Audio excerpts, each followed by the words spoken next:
Welcome back to our Difference Maker Leadership Podcast series for 2023. We're using this series to share the stories and learnings of successful leaders that are making a positive impact in the world around us, with the hope that we, the total Diamond C community, all of our friends and family, are inspired and challenged to greater heights. So with that, I'd like to welcome today's special guest leader, Mr. Mark Levesque, who was my elementary school principal a few years ago. Just a few. May have given me licks a few times. I don't remember that. I definitely remember that. But then went on to become a very successful superintendent of schools at Chapel Hill, which is here in Mount Pleasant. And I'm saying a real difference maker in the lives of countless students, faculty, staff, and people throughout our community. So welcome, Mr. Levesque. Thank you. It's good to be here at Total Diamond C? At Diamond C, that's All right. At Diamond C. Man, I've been so just looking forward to our conversation because of how impactful you were to me all those years ago. As I've been thinking about this conversation coming up, as I joked about a moment ago, I did frequent your office in elementary school. Okay. But I always remember having nothing but admiration for you and respect for you and love for you, no ill will. And that's a special thing when a leader in school or business or anything else can have accountability and discipline, but also love students and have that kind of relationship. So, for that reason, and then, as I watched you as an adult, all the years later go on to invest in Chapel Hill and that team and build up that school district, I'll never forget the first time that I heard you share the 5 A's at a Chamber of Commerce meeting. Okay. That vision was so clear and concise and compelling. I was sold. I was like, this man's an amazing leader, and I have to learn more. Okay.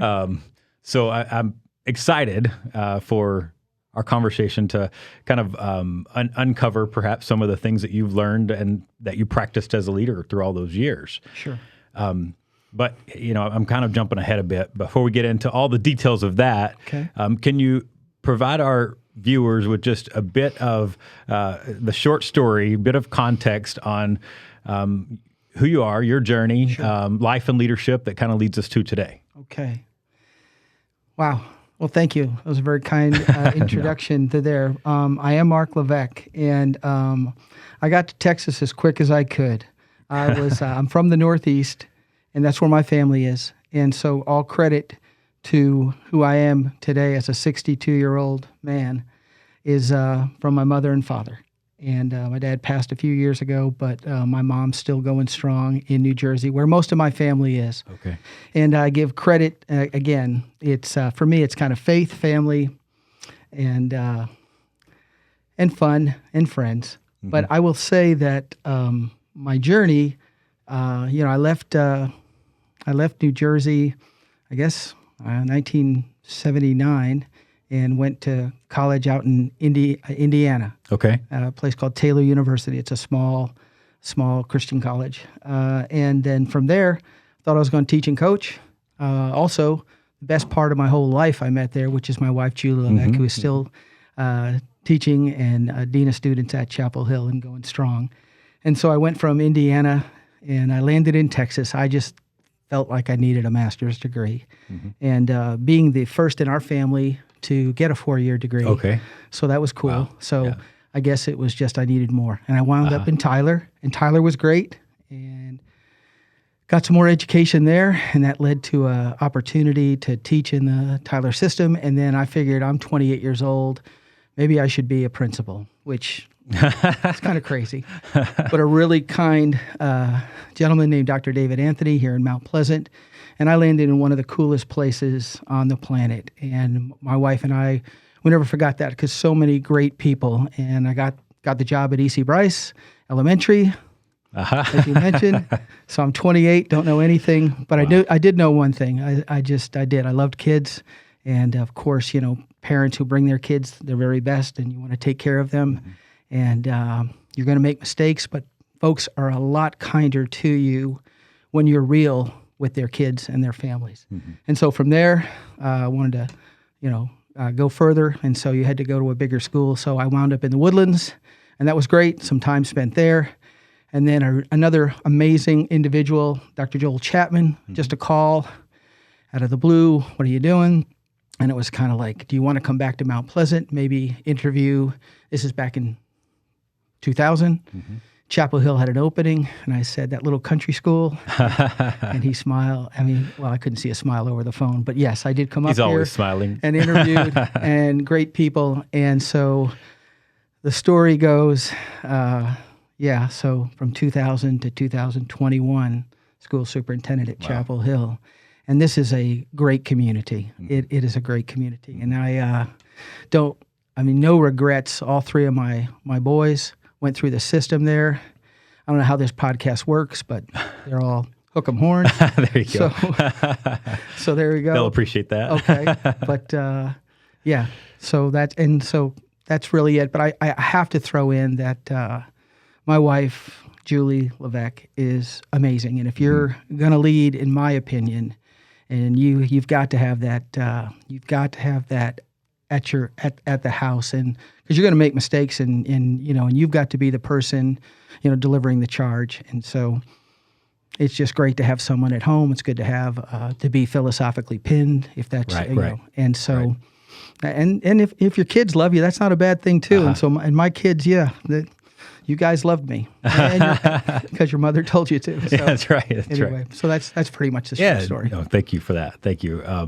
Doing the math, I didn't realize you were 28. Not that it makes any difference for a 5 or 6 year old in elementary school, but you think you know what's going on. Yeah. And I had so many wonderful people here, teachers and principals that were like fathers and mothers, and so For sure. I got lots of counseling, sir.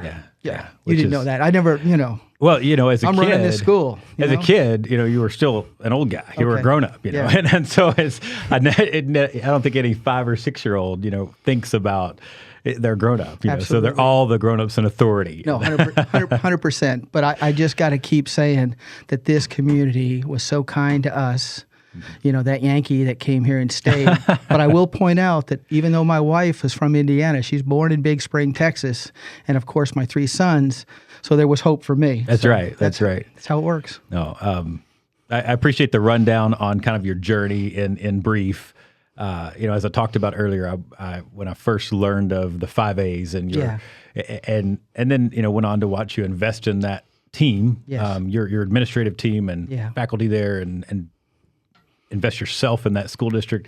I know it's never a linear journey, right? It's never straight up. It's always up and down, highs and lows. And so I know you had to have learned and experienced plenty of adversity and things along the way that shaped your view on leadership and who you are. Yeah, I think I've tried all the different leadership styles. When you're younger, you're a little more authoritative, so to speak. You get a little bit older, and rightfully so, hopefully a little more servant and shared leadership and as such. Right.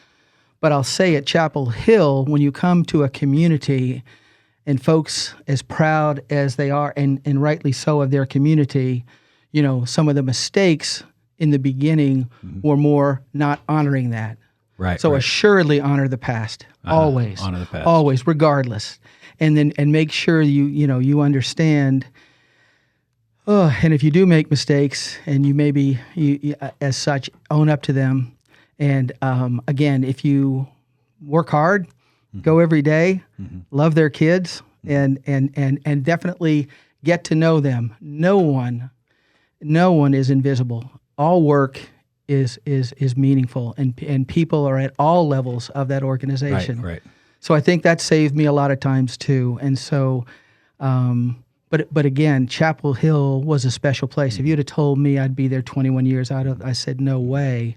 But I'm very thankful that I was able to stay there that long. Yeah. Yeah. So I think you're our 5th or 6th guest on this series this year, and definitely the first one to hone in on this element of honoring the past. When you come into a leadership role, regardless of what organization, regardless of it may be a promotion from within, if going from teacher to administrator or team member to department leader in a company like Diamond C. Right. I love that call out of being sure to honor the past. I think that's something that I definitely had some of the same struggles early on, and it's so easy to walk in, the new guy, I hear young you. gun, and think you know it. And Ask questions, and I could have been a tremendously better listener when I was younger. So much so. But thank goodness, again, I had a wife who was a great listener. Right. And so, blessed in that respect. And so I think if you're going to be a great leader, and this is just for me, I mentioned you got to be philosophically pinned, but then also having family and certainly a wife who can support is excellent. And you said earlier about these A's.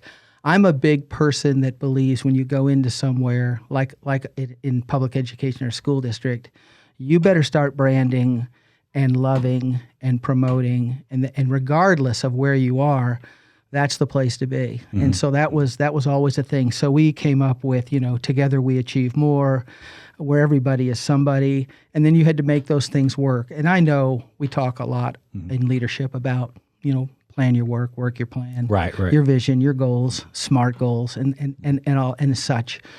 But it is such a people-intensive business, right? Absolutely. Unbelievably so. Absolutely. And so every person, that was a big thing. If I'd say one of the best things I enjoyed would be just the walkabouts.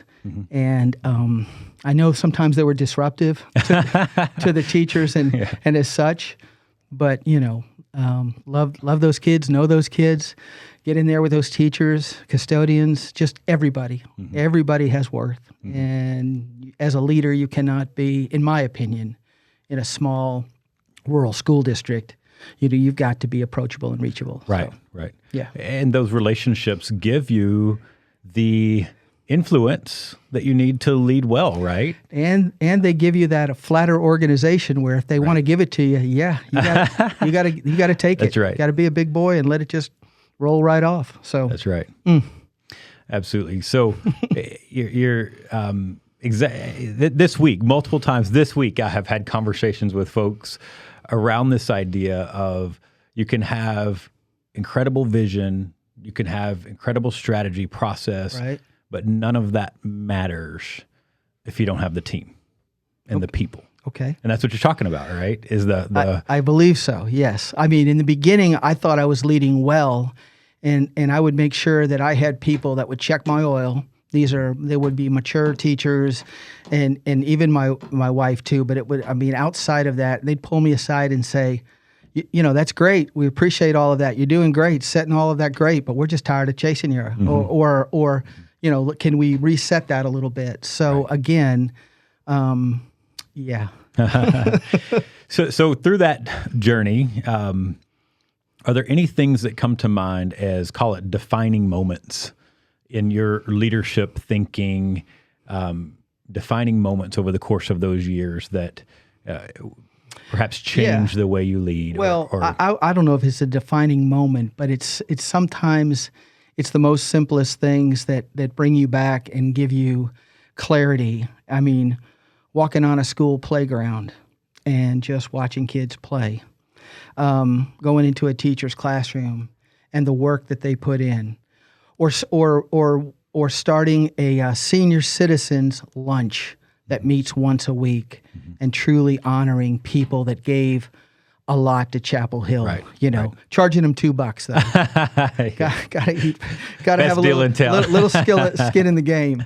But I think I don't know that it was going to ball games and looking people in the eye and shaking their hands and and just telling them your kid did great tonight, or if the kid didn't perform so well, that's okay too. Going up to them and say they did their best. I mean, so again, trying to be as real as possible and putting yourself in those situations where don't hide in your office. Right.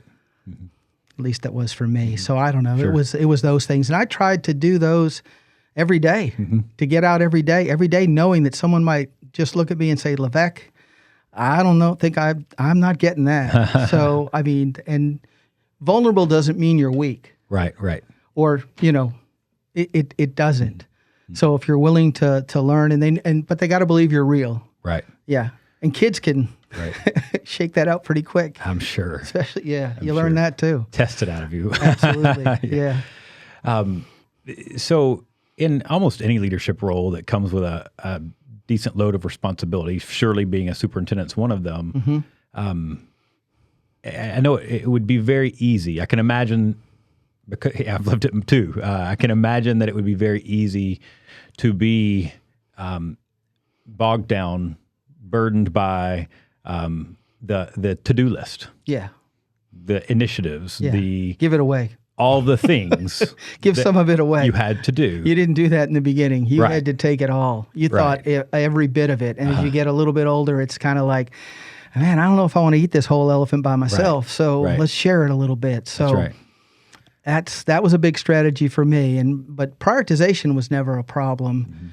But it was realizing that I needed to let go of some things because I had Right. some awesome people all around me just waiting for that opportunity. And so I think a little bit of maturity helped me do more of that as time went on. That makes sense. And that had to be key in allowing you to maintain that balance in a way that you could be intentional in walkabouts and building relationships and shaking the parents' hands and all of those things. Right. Yeah, cheerleader. Yeah. Motivator. Yeah. Yeah, there's that guy. He, what does he do? I don't know, but he walks around a lot.